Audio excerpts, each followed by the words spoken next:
हुकूमत हिंद ने नेताजी सुभाष चंद्र बोस के यौम पैदाइश को बतौर पराक्रम दिवस मनाने का ऐलान किया है। वजारत सकाफत के मुताबिक हर साल नेताजी सुभाष चंद्र बोस के यौम पैदाइश को खास बनाया जाएगा और उनकी बहादुरी हौसले को सलाम पेश किया जाएगा।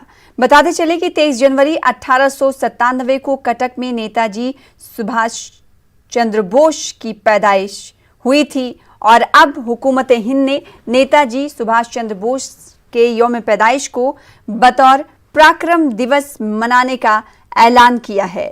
वजारत सकाफत के मुताबिक हर साल नेताजी सुभाष चंद्र बोस के यौम पैदाइश को खास बनाया जाएगा।